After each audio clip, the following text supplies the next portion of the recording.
The future is how. Have you asked yourself today, what's next for me? You're not alone.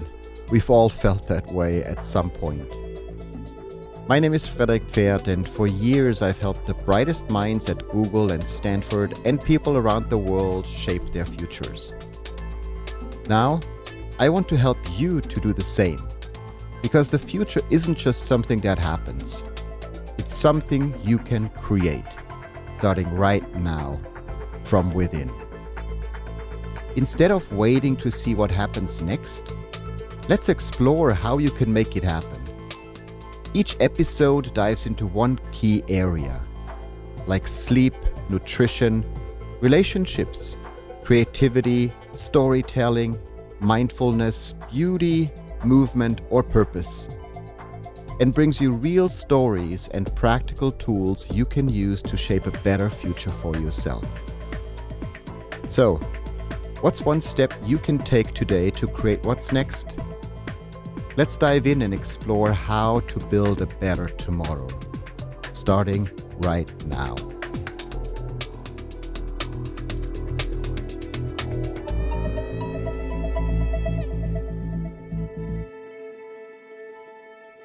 Hey friends, welcome to The Future is How.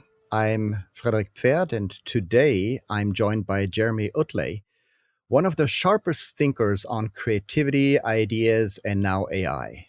Together, we'll explore what happens when you stop asking what AI can do and start asking what we can create with it. Jeremy teaches at the Stanford D School, co-authored the book Ideaflow, and hosts the podcast Beyond the Prompt. And he has shown thousands of leaders that creativity isn't magic, it's a practice. And now he's asking, how does AI amplify that practice? So Jeremy, it's a pleasure to have you on the show. And I just asked you, how far are you actually away? Pleasure's mine, first of all. And I think probably as the crow flies, we're not very far, Frederik. I'm just north on the coast from you. So I'm about 10 minutes inland from the one. But if I went 10 minutes from my place, I'd hit the one. Then it would probably take me, 30, 45 minutes to get down there near where you are. Perfect. Yes. Yeah. Hope to see you again in the woods. Likewise. Pretty soon. Absolutely. Yes. Totally. So let's dive in. Yes.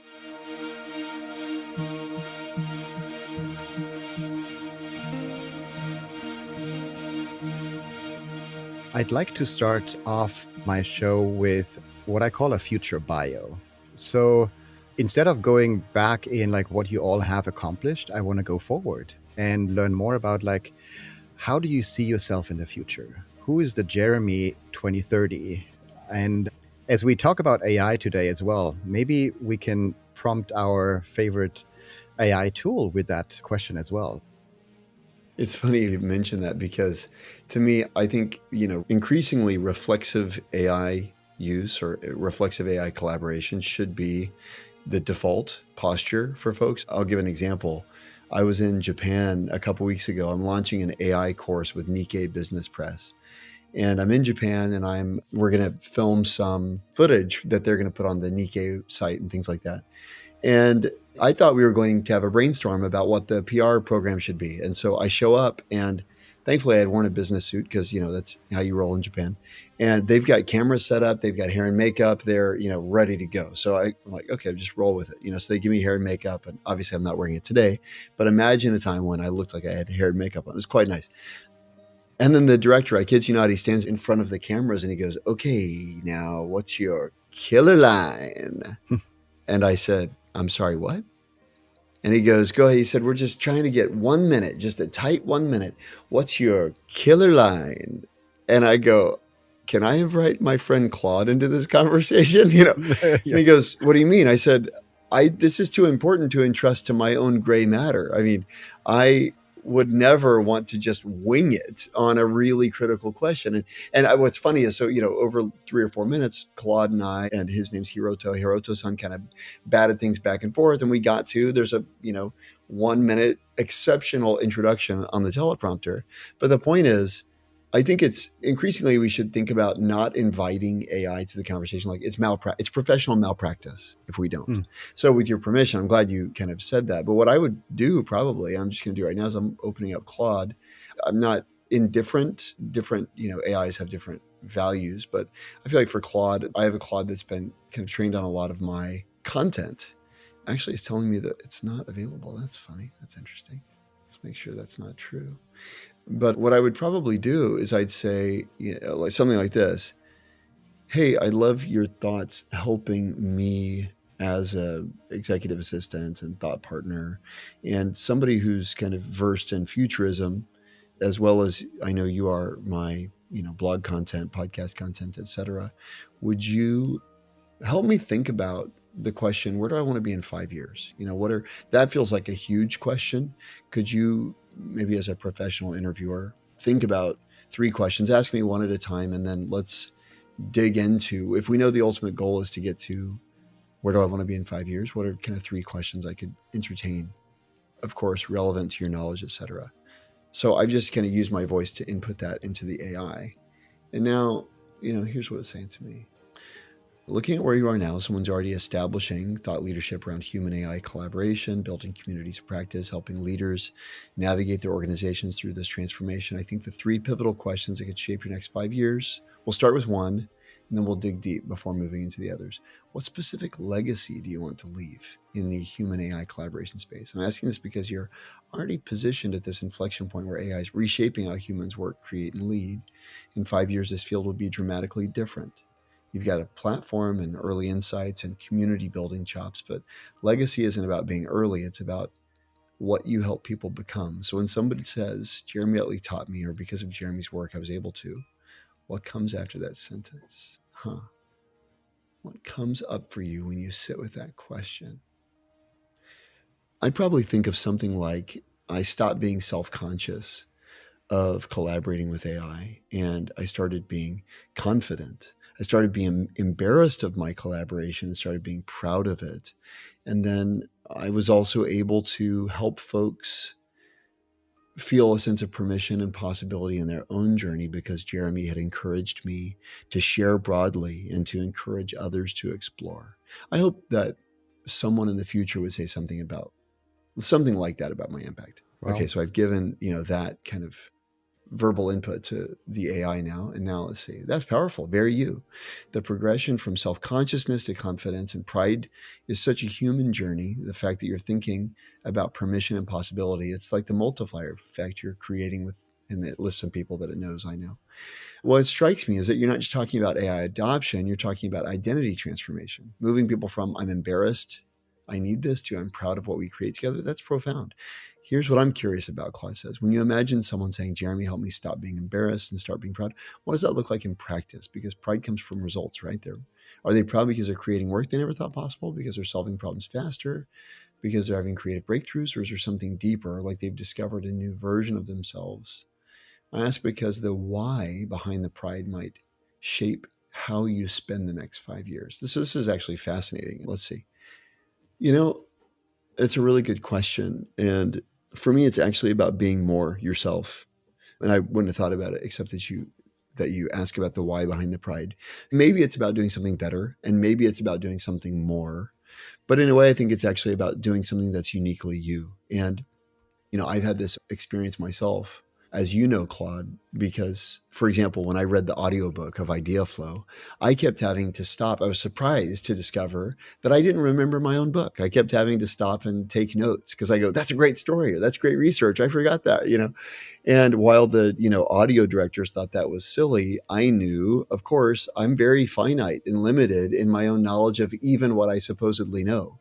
And one of the things that I find most invigorating and rewarding about working with AI is certainly it's possible that it helps me keep touch with stuff that I don't know or access realms that I'm unaware of, but it actually reminds me of who I am and what I value and what I supposedly know or have forgotten that I know. And so to me, there's something about human potential that it's actually about amplifying or an exponential who you are, that and helping you remember that and tap into that, expand that, augment it, et cetera. I don't know, but feel free to ask another question if that's unclear.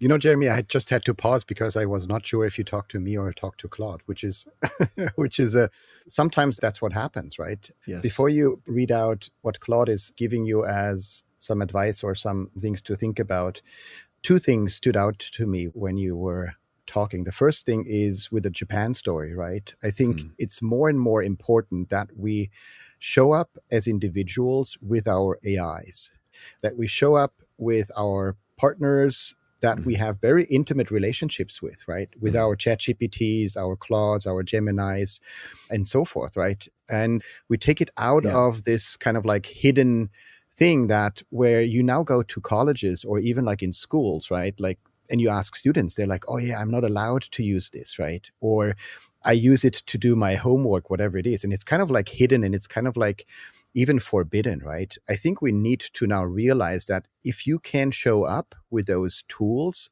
and they are trained on your content, on your thinking, on your questions, that's the power that you actually have. So that's the first thing, right?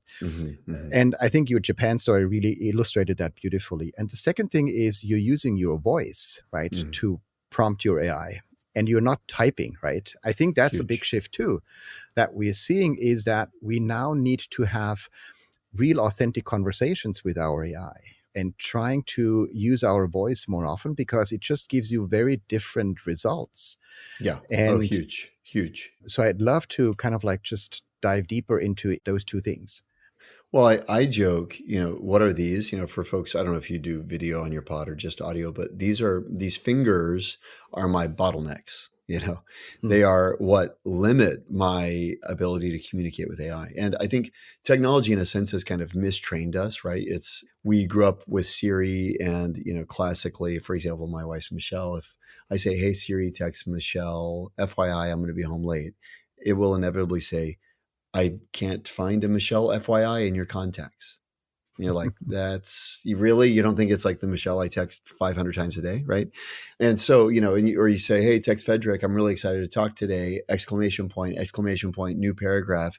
Should we use the Riverside link, right? That's how people think when they think about talking to AI, unfortunately, because Siri has kind of trained them poorly. And the reality is that, it's credit to OpenAI to begin with, but while kind of developing the fastest growing consumer application of all time, ChatGPT, they just simultaneously reinvented voice to text, like just, on the side. And now, of course, I found Claude's voice to text isn't as good. I'm actually using an AI software, so I'm not using Claude's voice to text necessarily. But whatever it is, it's way better than Siri. And importantly, to your point, Frederik, it changes the way we approach the collaboration. If I said, hey, let's solve a problem, but we've got to text message each other, it totally changed. Like if we are only text messaging, it's not just that the speed of the communication is different. It's a qualitatively different collaboration we have because we're using our voices. And so that's really important. And it unlocks all sorts of, whether it's in the car, we can be on campus having a meeting. I get in the car and in our old world, maybe at the best, I like take voice dictation, like leave myself a voice note, which that's a stretch. But now you and I have a meeting and we agree, hey, I take the responsibility to send you a follow-up, right? I get in my car and I pull up Chat or Claude or whatever. And I say, hey, I just had an amazing meeting with Frederik. I'm just going to ramble off the top of my head. Here's a bunch of things that are on my mind. Would you mind to ask me a few questions, make sure you understand before synthesizing and distilling it into a follow-up note that I could send him when I get home? And all of a sudden it goes from like, I still have all the responsibility for all the synthesis and processing when I get home to I've handed that off to a competent, intelligent collaborator. And it's my job just to kind of verbal vomit and then answer whatever questions that it thinks are contextually relevant. And then when I get home, I've got a draft and maybe I rework it or maybe I ask the AI to rework it. But it's turned kind of even what was wasted time before into productive, creative, continued collaboration. It's wild. It is wild, right? And I think I'm always kind of like looking forward to these wild moments, right? When you see something, a technology that really is changing how you do your work, how you live your life. And many of those moments appeared during my time at Google. I've been lucky to, see the work of some incredible folks like Christian Plagemann, right? Who is the AI research director at Google. And he taught a class once with me at Google, and that was 2019 or something, where he introduced machine learning and AI. And the students mostly came from Stanford. They were also surprised, like what advanced technology we already have at our fingertips. But there was no application out in the world. So talk to me about that moment, November 2022, when ChatGPT finally was released. Like, how did you feel and what was kind of like the moment for you? Well, there's a few things. So one is, I released a book October of 2022. And so, a month later, I'm supposed to be on a whirlwind book tour supporting this book, which is meant to be, a canonical description of ideation and experimentation, building innovation capacity in organizations. And a month after that book drops, which is a culmination of basically 12 years or 14 years, whatever, a dozen plus years of leading innovation capacity building programs at Stanford and beyond, a month after that kind of life's work drops, this incredible and alien intelligence from out of nowhere comes to Earth. And I look in the index, my book, AI is not even in the index, right? That was like a real, I would say it was a lovely surprise, wonderful surprise, but also a sobering reminder. One, the world's continuing to move and I got to continue to be a student. But two, this thing, which is so powerful and so important, was not on your radar. You got to keep learning. Now's not the time to kind of shift gears. Now's the time to double down. I'd even been joking up to that point. I've been learning in public for a long time. It's like my job is to learn in public, basically.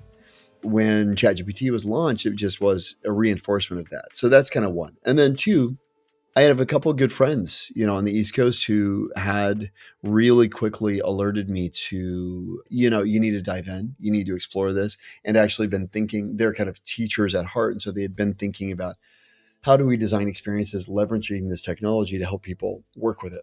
And so I was able to really roll up my sleeves and explore. And I feel, unlike some people, which was somewhat organic and ad hoc, I was given kind of somewhat thoughtful, rigid construct within which I could explore. And it was I remember over that winter break, we're in the school system, right? So we always think in terms of like kind of, calendar.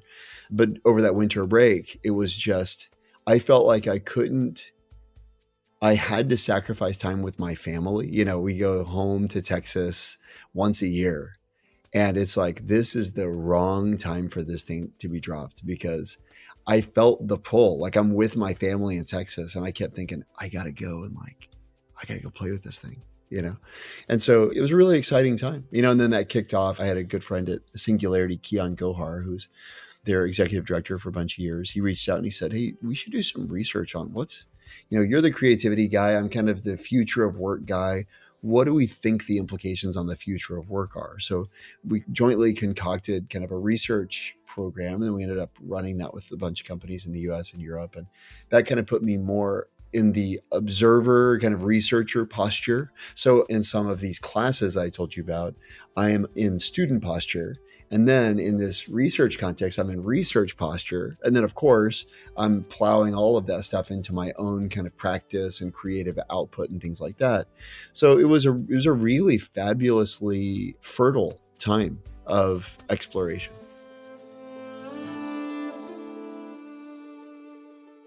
So let's put you into a thought leader kind of like posture, right? Which you are also. I think you're an incredible learner, and I like how you make that learning process really explicit and public, right? So that people can see how you can experiment with those things, what you're learning and so forth. But also you're a thought leader, right? You're putting things together and you're trying to make sense of things as well. And recently you also came across like Sam Altman's quote, which I think prompted you to, sorry for using the word, or kind of like guided you to think differently about AI, which is Sam said, they don't do anything unless you ask. They're just sitting there kind of waiting. They don't have a sense of agency or autonomy. And by they, he means AI, right? Or ChatGPT or agents. So if AI doesn't start, then what does it mean for us to remain the active part? And by us, I mean us human beings. Well, I mean, fundamentally, those are the roles. It's not if AI doesn't start, what does it mean for us? It's because AI doesn't start, it remains to us to be the initiator, the prompter, you could say. I've been talking with friends who have children in college. A lot of folks I know whose kids are studying computer science, for example, are kind of scrambling. I had written a post earlier, and a lot of these things kind of stay on my mind in different ways. I had spoken to a good friend whose child is in university, and he was kind of telling me about how he's worried his kid can't get an internship. He can't find somebody to hire him. And I just found myself saying to him, he should hire himself. Like, why in the world is he looking for a job? Look for a customer. Way better than getting a boss as a customer. I mean, a customer is a sort of boss, but way better than a boss, right? And he's like, what do you mean hire himself? And I said, I mean, there's never been an easier time to start a business. There's never been a better time to do something for yourself. And I think the whole paradigm of looking for a job is actually a broken paradigm.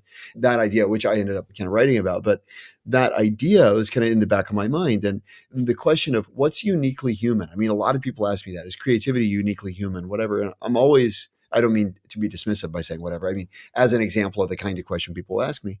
And these few weeks have been a real kind of slog on the road in terms, there's just, I guess the fall is conference season. So like I had 4 events last week and I was just hotel, then 4 events this week, hotel. I took 5 flights this week, right? I've got another 4 events next week. It's kind of crazy, but I find myself in these kind of weird, you can't really book calls because everything's changing. So like, it's kind of high pressure and high stakes, but then you have these weird in between moments. So like at 11 a.m., one day I was in San Diego last week after, it was before a keynote. I had a keynote in the afternoon, but I had this weird kind of free time. And so I went down to the jacuzzi and I was sitting in the jacuzzi and I'm listening to an interview with Sam Altman. And he's talking about, his interviewer says, they kind of feel sentient, you know?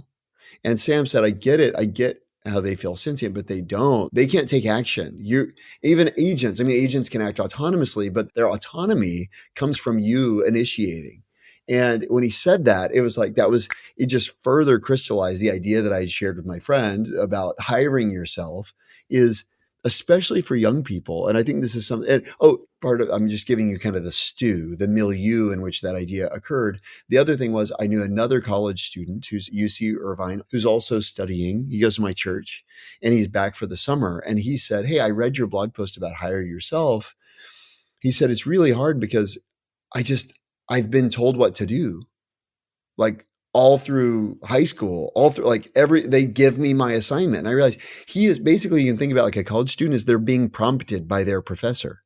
Every assignment is a prompt and the students got to respond. And so anyway, so that was on my mind because I just spoken with him a few days earlier at church that previous Sunday. So I'm in the jacuzzi, I'm listening to Sam talk about AI doesn't take action on its own. And I've generally kind of existentially got this question, what do humans do? And it's just like, it struck me. It's like, we're the ones who initiate, you know? And if you really think about the importance of that, of taking initiative, and, you know, we've been teaching students at Stanford to do this, right? Since the 1960s, this assignment of keeping a bug list is a Bob McKim classic, right? Long before computer programming entered common parlance, Stanford students were learning to pay attention to things that annoyed them. That's what it means to keep a bug list. Notice what irritates you. Because it turns out, you know, for all the talk about problem solving, a problem is a necessary precondition to a solution. And the folks who get good at noticing problems and finding problems actually get good at solving them and generating solutions, right? And so all that's on my mind. And it just dawned on me, that is a uniquely human responsibility. And the AI, it can't notice things that irritate me in my life. Now, if I am attuned to my life and am aware and I'm living in a present orientation and I'm open, then I can, wow, it's really annoying how much cardboard is sitting on my doorstep. Well, now I can have a really interesting conversation with Claude or Chat or whatever about what can I do with all this cardboard, right? And you might say, oh yeah, but you could just ask Claude, what are all the things that might annoy someone in his mid 40s with a bunch of kids, right? And perhaps it would do it. But you, even then, like however far upstream you go, someone still had to think to ask the question. Absolutely. Yeah. So you notice the problem as a human being and what bothers you, what annoys you, right? And I Right. think using then AI as a partner to figure out a solution, right, is a perfect way. So I would actually build on your idea. As you said, humans initiate kind of like, the action and then prompt kind of like AI to be a partner in the thought process. I would also say sometimes we execute as human beings, right, based on the suggestions AI gives us, right? There's this funny story when Christian Plagemann, again, like a very dear friend of mine, an incredible human being, he lives in Palo Alto and he remodeled his house, right? And so he sent me a picture, very proud of his new garage and the system he built up with kind of like the boxes and like everything's labeled and like put in the right place. And he said, like, I used AI for it, right? To put the boxes in the right spot where I can reach them very easily. And the things that I need to reach more kind of like are probably more on the lower shelves and so forth. But guess who put the boxes into the shelves, right? It was not AI, it was him. Right. And so it's really interesting that we not just initiate, but we also execute. And so if you see that, this is the human part, that's the human edge you have over AI, is that you're the initiator and you're the executor. Then you really have a different relationship, I think, with your technology as well.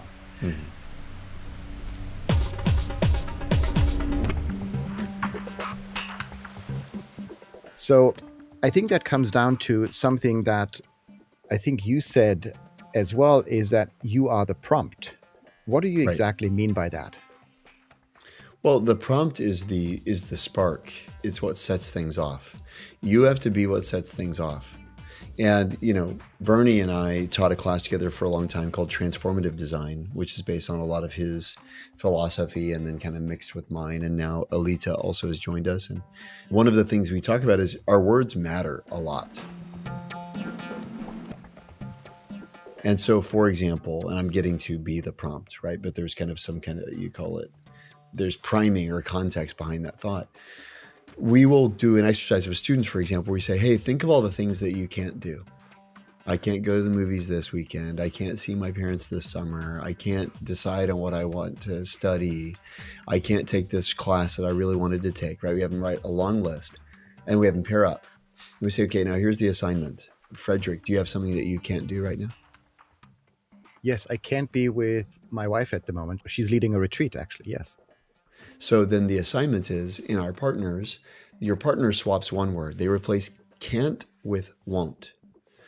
And they just say, Frederik, you won't be with your wife this weekend. And the student's partner would say, you won't decide what you want to study. You won't take that class. You won't see your parents this weekend. You won't, right? And we'll do another exercise where, what do you have to do? Is there something you have to do, Frederik? Yes. So we just got 3 barn cats this afternoon. So I have to probably feed them later this afternoon. So then your partner would say, replace have to with want to. You want to feed your barn cats later this afternoon. And some of them you're like, well, of course I do. But when somebody says, I have to do my, calculus P set, and their partner says, you want to do your calculus P set. What they realize, all that say, there's a long drawn out exercise with a lot of different words, but the point is our words matter. And importantly, saying won't instead of can't, saying want to instead of have to, they're high agentic postures.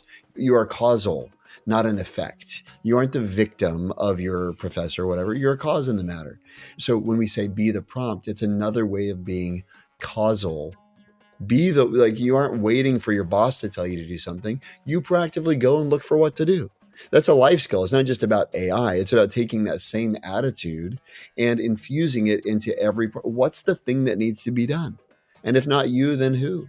Who's going to do it? Yeah. It's a very powerful way of even living your life, right? When you choose your words wisely and really think about the things that you have to do or you want to do or you can do or you can't do. And I think that's always a good reminder when my kids tell me like, I have to do this or I have to do that, right? And I exactly do the same exercise with them, right? Like just frame it differently. Say, I can do this, right? You have the opportunity to do that. And that just creates that different posture, as you said as well. And I think it's very powerful.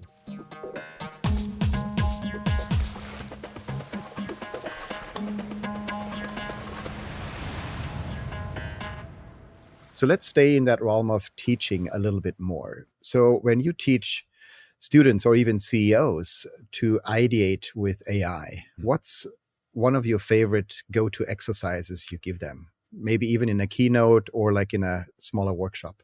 For sure, bad idea brainstorm, is great, Tell me, right? tell us more. 10 bad ideas. Why would you? Because everyone's default is to look for the one good idea. And what we know, the kind of the prior probabilities are very few of our ideas are good, right? So the way to good is lots, and the way to lots is bad. So just starting from, instead of your kind of default goal being have a good idea, it's have lots, and the way to have lots is to have bad. So let's actually start there. Give me 10 bad ideas. The thing that's interesting is, generally, the more accomplished someone is, the harder that is for them to do. Not because it's very easy to have bad ideas, but it's hard on your ego to say them and to express them. Even the thought, like, write down a bad idea. Smart people have a hard time doing that because, like, this is pointless. A waste of time. Yeah. Exactly. It's Or like, if I'm just going to throw this Post-it away. It's like, do you realize you're going to throw most of the Post-its you've ever written away, right?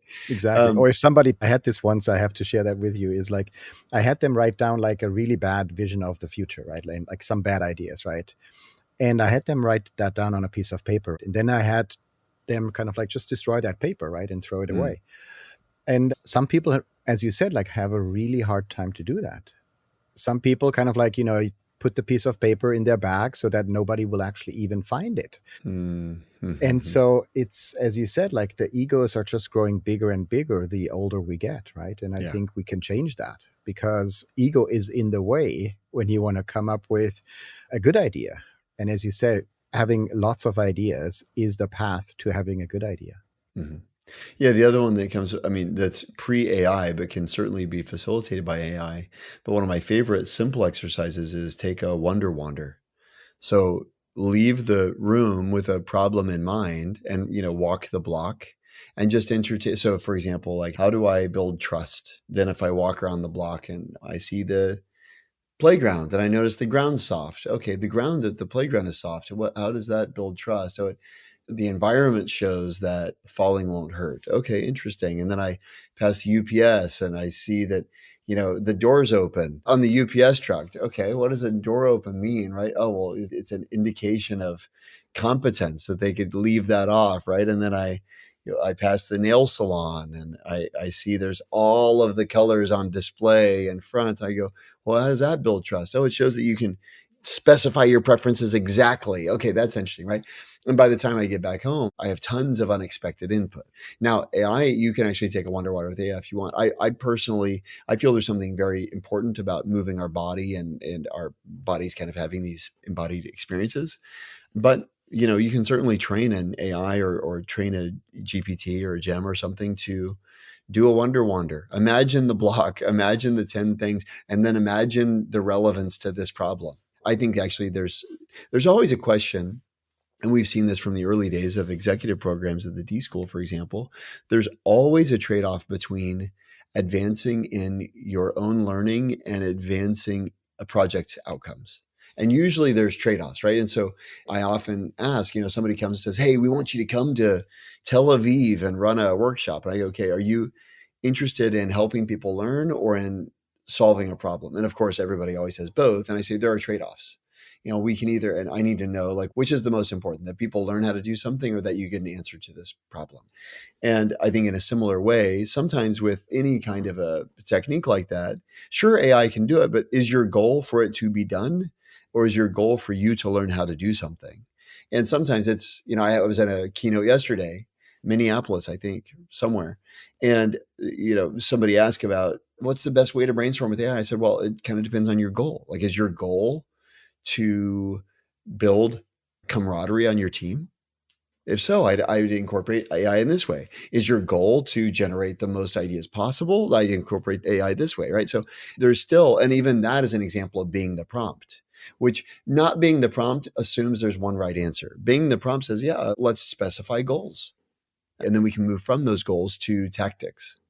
So in the show, usually I have a moment where I want to pause and give people what I call a Mindstate Moment. Next, Let's take a moment to pause and reconnect. This is your Mindstate Moment, a chance to reset and come back to yourself, wherever you are right now. These moments of presence are powerful. They remind us that the future starts from within, by shifting how we show up in this very moment. Just as a reflection, as a pause, as a way to, just tune into themselves, tune into what's going on, what do they feel, and so forth. So instead of a guided mindset moment today, I want to understand a little bit more how we can leverage AI to maybe generate reflective prompts that help us to have maybe more of those moments. And we opened up this conversation with, I think, a very powerful and a very deep question about how do you want to be in the future and who do you want to be in the future, right? In 5 years from today. So I don't think we're going to go that far out. We can probably just stay in today. So let us kind of brainstorm together what 3 reflective questions could be actually powerful to listeners that they can use to pause right now, to help them use AI as a guide, use AI to become better, right? In whatever ways they want to be better. So how would you use Claude or your go-to AI tool to really create that Mindstate Moment that people could use? Well, there's a few things that kind of immediately come to mind. One is pre-AI, if I may. I'm obsessed with application. And so one thing I would say is you can stop the podcast if you want, but do one thing you've heard. There's this notion of passive learning and active learning. And passive learning is consumption, and it's not actually learning at all. And it will evaporate, and this knowledge will do you no good. Active learning is when you use something that you've learned. So I'm a big fan of getting people just and it is a reflection exercise of sorts, but it's active reflection. It's do one thing, use your voice with an AI. I don't know what it is, right? Based on our conversation. So that's the first thing. The next thing I would say is, it's interesting to think about what kind of advice do you need, and can you get AI to give you advice? Because a lot of us, we think most of our kind of prompts can be more factually based. And the interesting territory, what kind of made me think of this was you using the word coach, but asking where do I need coaching? How should I think about this new relationship?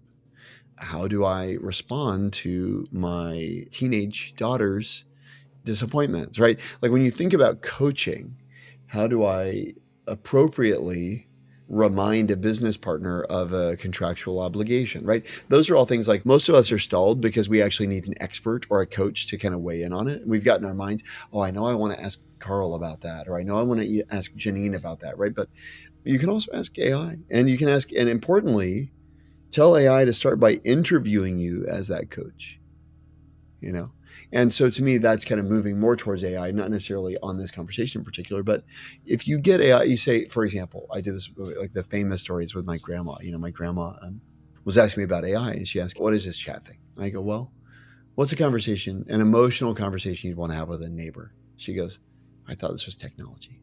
I just bear with me.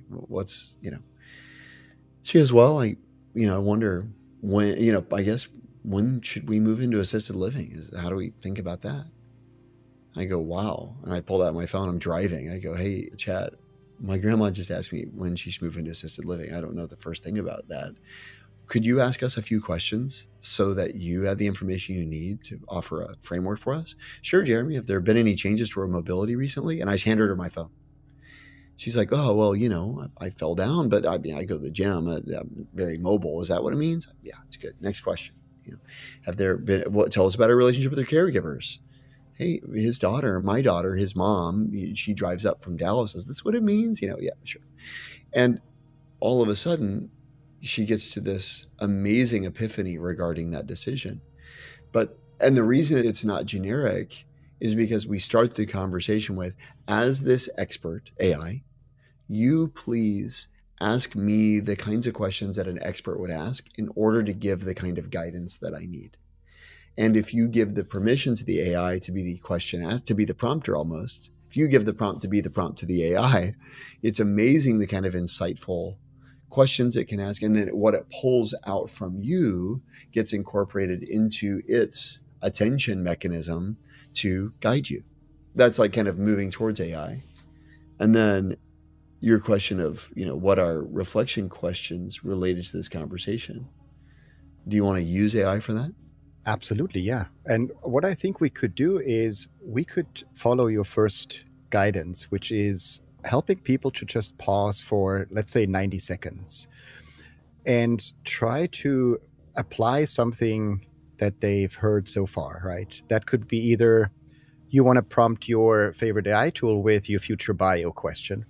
It could be the second thing that you said, you do a brainstorm, like a bad ideas brainstorm, come up with 10 bad ideas and generate that quantity first. Yeah.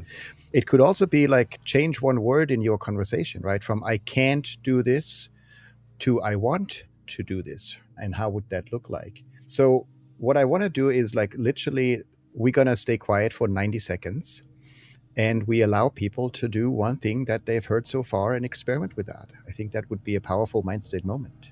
And we're going to have some music play with that. So I'll set the timer for 90 seconds now. And we're just going to allow our listeners to try something.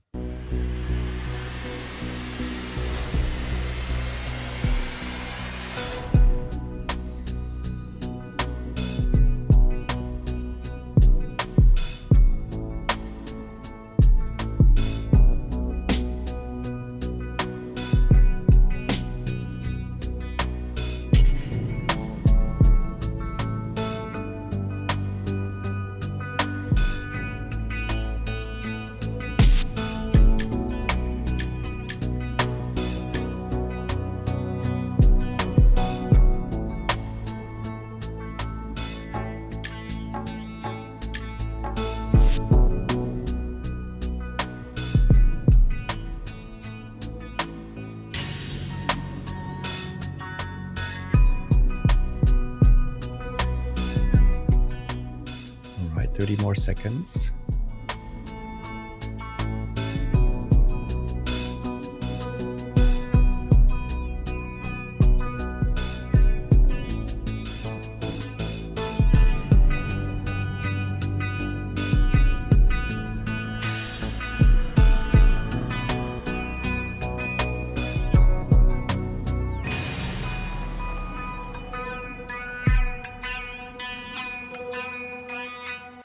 All right, welcome back. And I hope you experimented with something and tried out something. Definitely learned something. I wonder who took a wonder walk or wonder. That would be a good 90 seconds spent, would be a short one, but at least kind of like if you leave the room and just look around, right, you get a different perspective. So fantastic. So let's go into a little bit more of a speed round. I'm going to ask you a couple of questions, Jeremy, that I want to... Did you see, by the way, I dropped in chat, I asked Notion AI to offer an active reflection guide based on our conversation so far. And it's fairly actually reflective of what you just said. Kind of interesting. Oh, wow. No, I didn't see that. Great. Pretty cool. Yeah, pretty cool. So we're thinking along the same lines. I love that. Exactly. Human and AI thinking same, but different, as they say.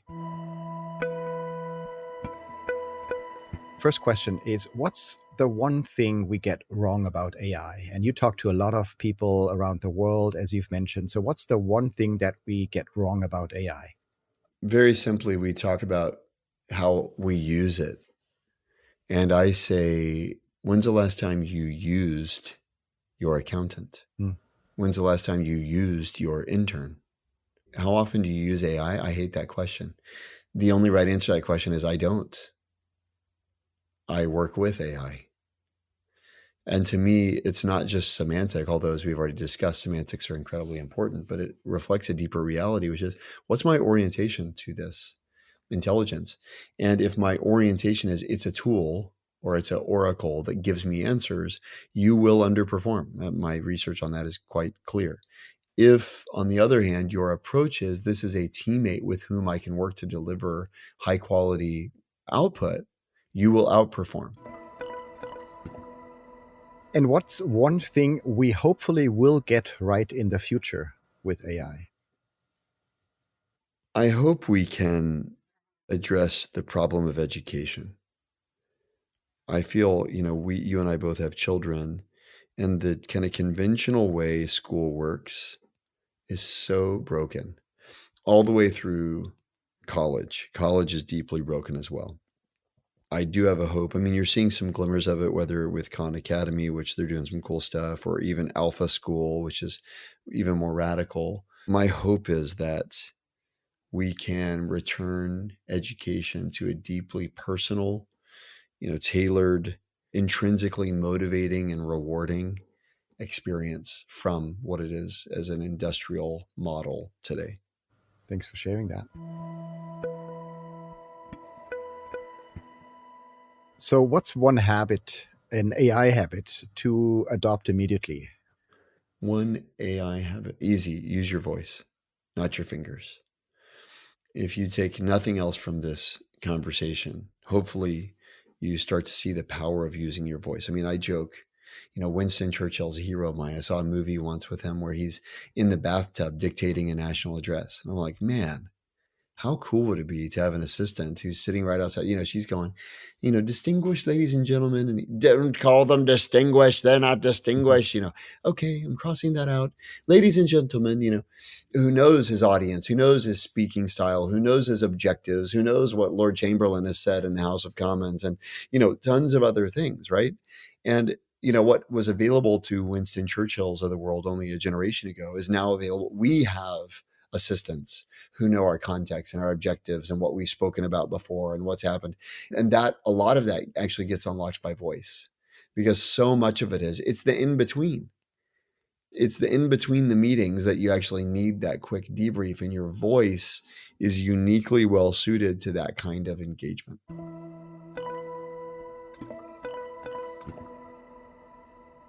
So Jeremy, what's the most intimate question you've asked AI? Most intimate question I've asked AI. Interesting. Probably something to do with parenting, around either motivating children or responding to a disciplinary need. I have a friend who I really admire and enjoy, Bryce Shalamal, who talks a lot about kind of intimacy acceleration aspects of AI, and even in romantic relationships.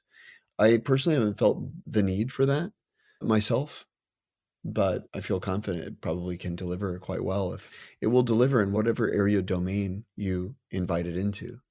So the bigger question is, like, how deeply are you inviting it into your life? Wonderful. Thanks for sharing those answers.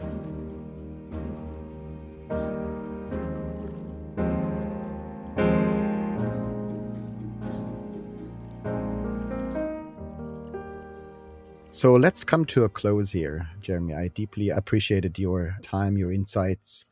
What you share, you as a learner discover when you collaborate and partner with AI, what you put out there as a thought leader in the space as well.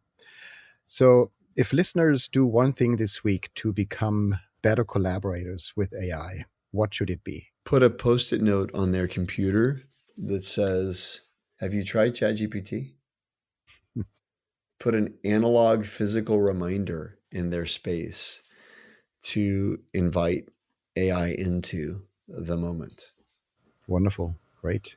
And if you want to learn more about Jeremy's work, you find him everywhere, literally. You find him very active on LinkedIn. You find a beautiful newsletter he's writing. You find him on his podcast, Beyond the Prompt.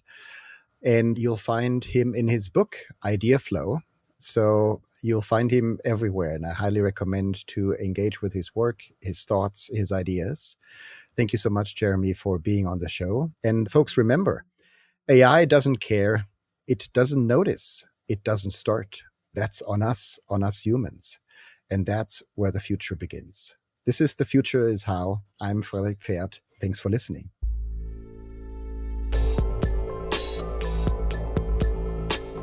That's a wrap for today's episode of The Future Is How. Remember, the future isn't something we wait for.